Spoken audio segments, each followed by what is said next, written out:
Welcome to the Heavy Spoilers Show. I'm your host Deffinition, aka your friendly neighbourhood spoiler man, and if the Sony and Disney deal has got you feeling like you're caught in a web, well, things just got a lot more complicated with the reveal that Spiderman, aka Tom Holland, was originally meant to have a cameo in Venom. This news came directly from Collider Live, who, when discussing the Disney and Sony deal, brought up the fact that Tom Holland was originally meant to appear at some point in Venom. However, Mickey Mouse stepped in last minute and made the studio remove the clip as it didn't coincide with their vision of the MCU, and at this point they wanted the characters to remain as separate as possible. I'll play the clip now to give you full context before we break it down, but yeah, it's very interesting.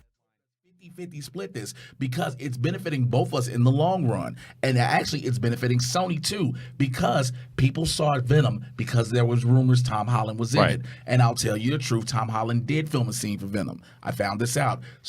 Marvel saw the movie and saw that it was like, take him out, take the scene out. So Tom Holland did. Peter Parker was in Venom, not Spider-Man. Peter Parker. What's making you say that? I got sources on behind that. I can tell you that John Schnepp told me the same thing. Yep. A while, he even said it so on air at one point that he knew someone that Holland had shot something and it was gonna be in the movie, and then when it didn't happen, I was like, oh, I guess that never happened. But then it just looked like they saw it, wanted it out. They pulled it. But the other Disney pulled it. Yeah, Disney pulled it. Okay, so some pretty reliable sources with this information. John Schnepp, rest in peace, of course was a huge comic book fan who created The Death of Superman Lives, and I pretty much take that at their word. Now what it shows is that Sony have been trying to connect the two franchises for a long time, and that Disney sort of picked up on this and realised that Venom may in fact cause problems for them down the line, with it granting Sony the opportunity to go off and build their own Spider-Verse. As Venom wasn't really overseen by Disney, though we do have confirmation that they did step in at some point to help with the editing of the film, which is why Feige wanted a producer credit and Disney wanted more than 5%, it's clear that they did have some involvement. I think Disney and Marvel are very protective of their franchise, and they probably thought that the inclusion of Venom may cause some issues and perhaps not be the way that they wanted to handle a character's origin story, as it wasn't really tied to Spider-Man, who is integral to Venom's creation. Venom did go on to make a lot of money, and I do agree with the Collider panel that some of this was garnered by rumours of an appearance by Holland in the film. Whilst it was panned critically, I actually do quite like Venom, except for like the lobster scene maybe. Like why did he eat a full lobster?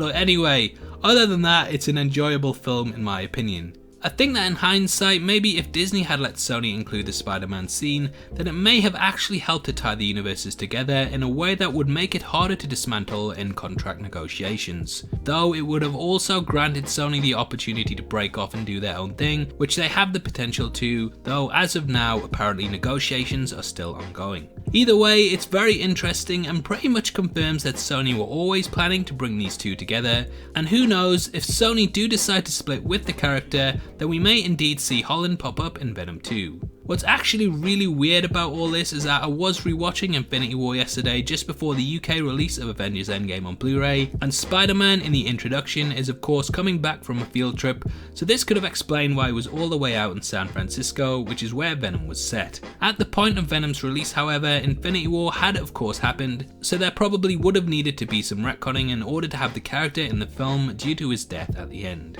This is all extremely interesting though, and I really would have loved to have seen the character pop up in the movie, and wonder if we will ever get this scene in sequels. I'd obviously love to hear your thoughts on the scene, and if you would have liked to have seen it as well. Comment below and let me know, and if you enjoyed this video then please like it, and make sure you check out my breakdown of the reports that Sony and Disney are still in negotiations, and how Spider-Man may still be connected to the MCU even if the companies fall apart, which will be linked at the end. I go over everything you need to know about the current standing, so it's definitely worth checking out if you're interested in the Sony and Disney deal. If you want to come talk to me about movies, TV shows, games and comic books, then you can follow me on Twitter at DeffinitionYT.